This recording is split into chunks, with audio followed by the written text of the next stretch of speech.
I hereby move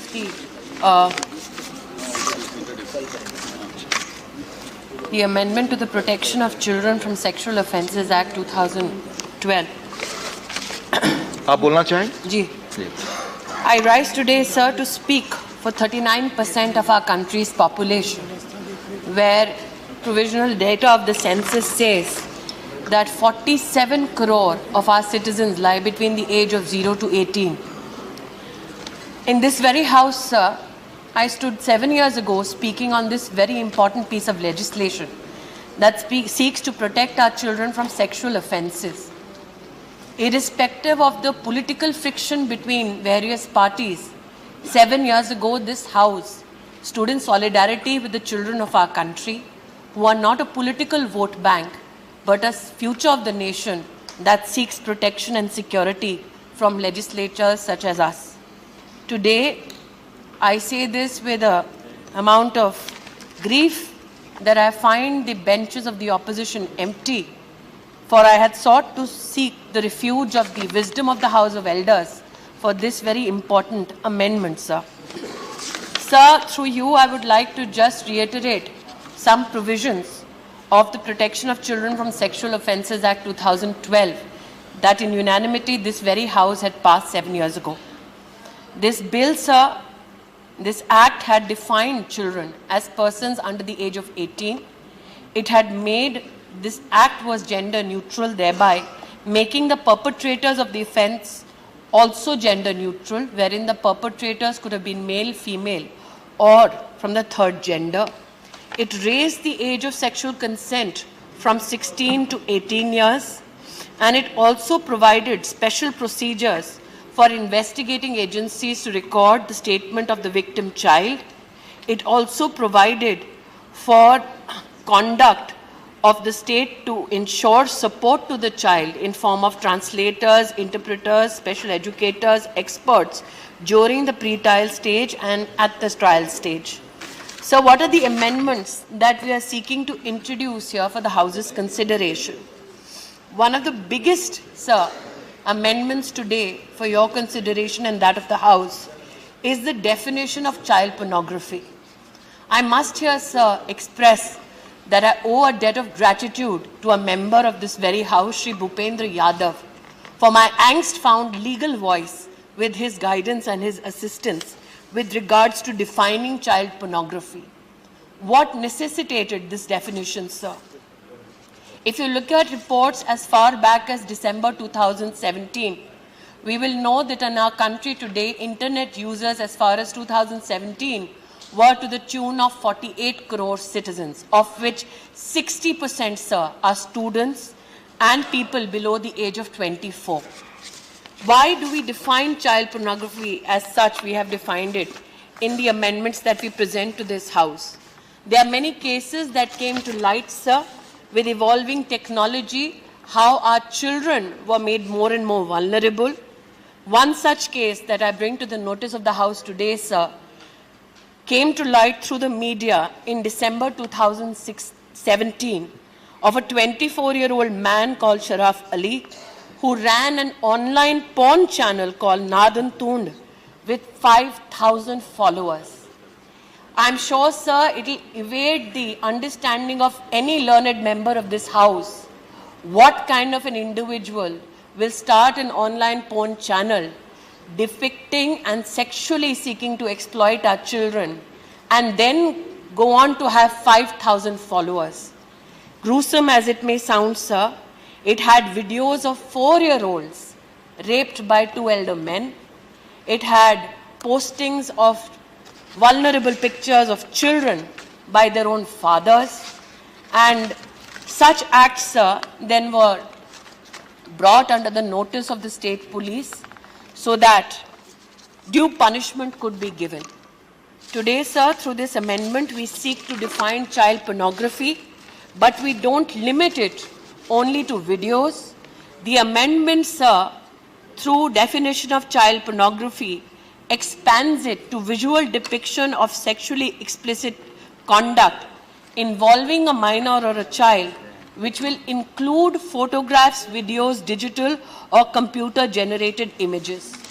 Sir, we propose that under Section 15, we introduce a fine of 5,000 on the first occasion with regards to punishment for storage of pornographic material involving a child.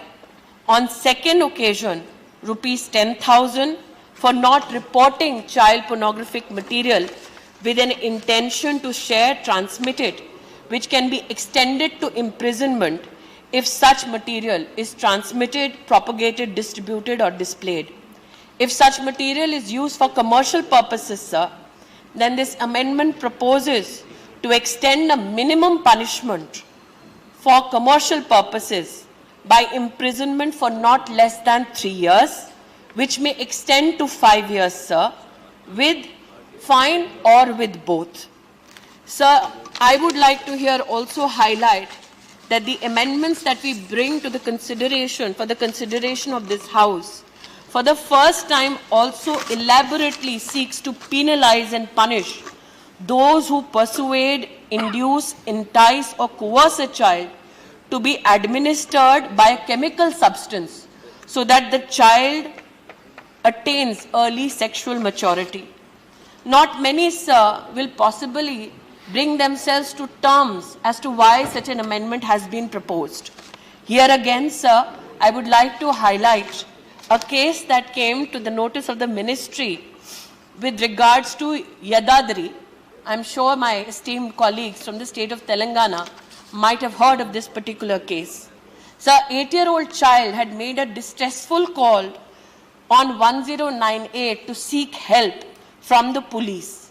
When the police and the ICDS team went to rescue this very child, sir, it was found that not only this child but others along with her had burn marks all over her body and physical harassment.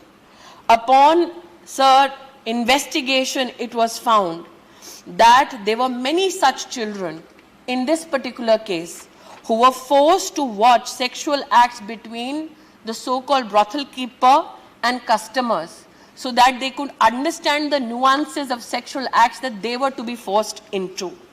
And sir, there were also talks about how injections were given to these children. On the direction of the High Court, sir, it was found when the DNA test of these children were done that 95% of those children who were found in the custody of the police in this case, sir, were not children of the alleged mothers who had basically trapped them for sexual exploitation.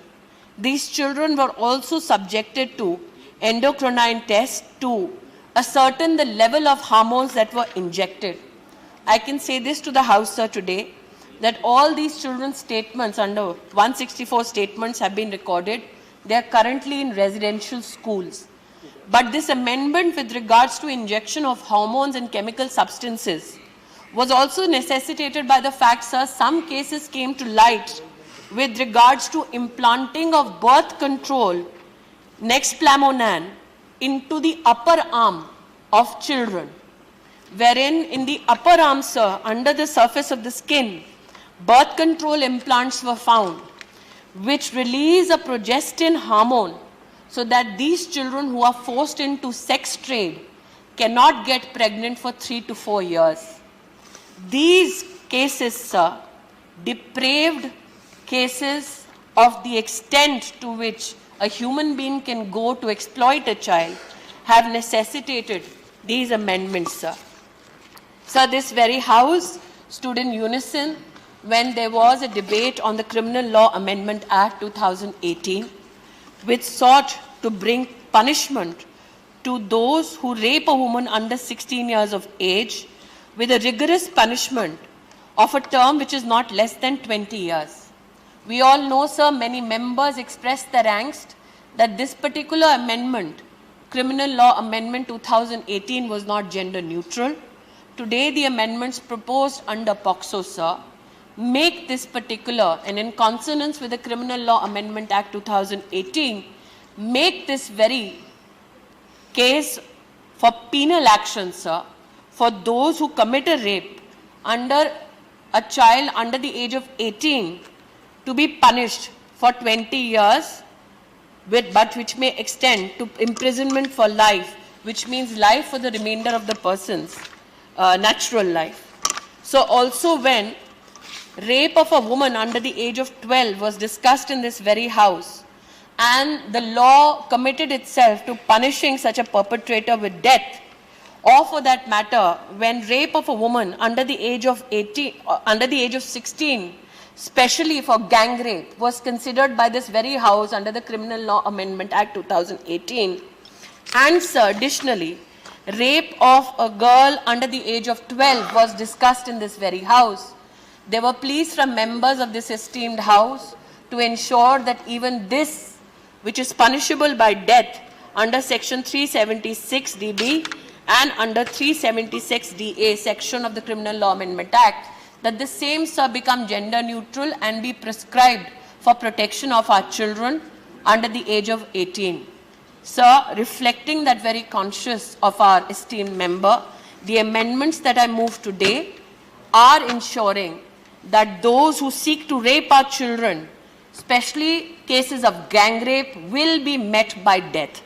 Sir, I now propose a productive discussion on the amendments, and I am hopeful that the guidance that emanates from this House strengthens our resolve to give more and more legal administrative protection to children of our country, children who are not vote banks, but the very future foundation of a new India. Very good.